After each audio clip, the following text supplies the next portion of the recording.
Southern criminology seeks to also produce knowledge that is attentive to contextual and spatial differences of where knowledge is produced, while also challenging the dominance of northern perspectives in criminological production. So in this framework, how important is it to develop research methods that are more participatory and oriented toward the co-construction of knowledge rather than extractive?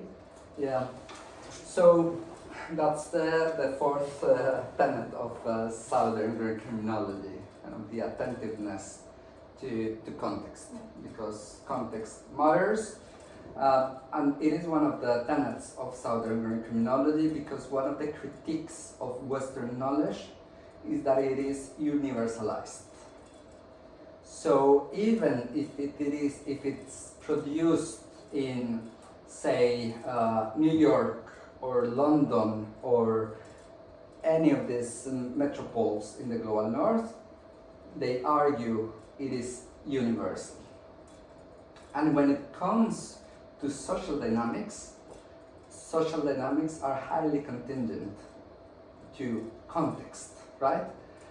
So that's why it is so important to contextualize it, and that's one of the bets not only of Southern criminology but Southern criminology in general, to say the context matters. It matters where you're doing it, and it also matters in the production of knowledge, because put it bluntly, the global north has more resources and possibilities to create certain forms of knowledge. And the problem today is that we are equating large projects with high quality knowledge, and unfunded projects or projects with small money as low quality knowledge. And that is perpetuating that hierarchy of knowledge that I was talking about. There is this tendency to believe that bigger is better and small is bad. And there's research, and it's quoted by Helen Swart in one of her books, that shows that projects with smaller funding produces knowledge of equal or better quality than large projects. So that's something that we need to remember, but we're easily impressed by these large, huge projects with thousands of interviews in 4 months and so on, but that doesn't mean that that's good knowledge, right? So by first understanding that, we also need to see that if we want to have epistemological or cognitive justice, we need to see the value of knowledge for what it is and not for the magnitude of the project in which it is created. So that's one first idea.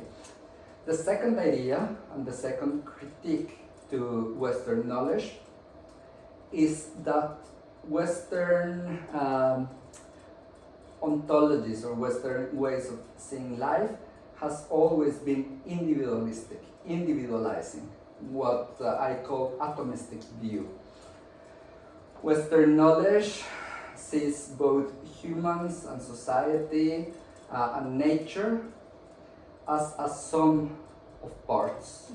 So it doesn't see society and nature as interrelated, but it sees both as individuals who act together but are still individuals, isolated. And that has been proven to be the wrong understanding of both nature and society. So what Southern approaches also bring about is understanding that we are highly interdependent, that we are interrelated.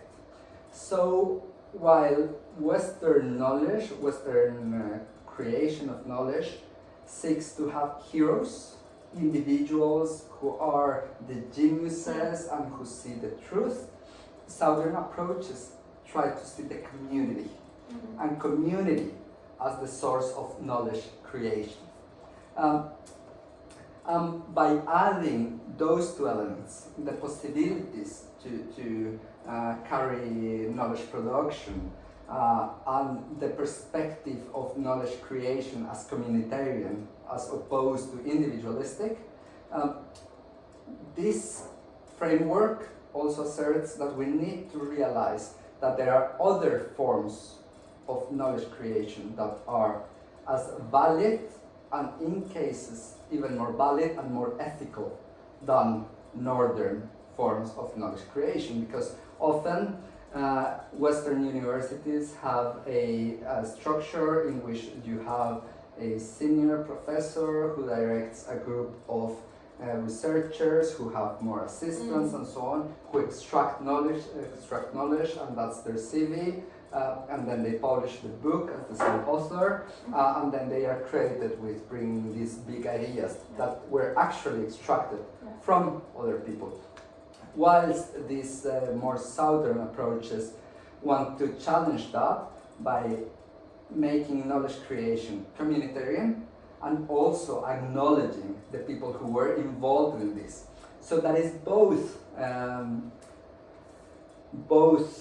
seeking epistemological justice, but it is also a way of living.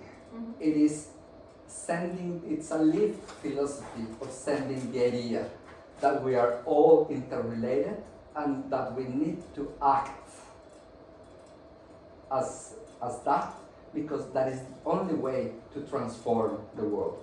We won't have one sole hero who solves all the problems, like Trump saying I solved so many conflicts. We need to act as a community if we want to change the path that society is following. Okay.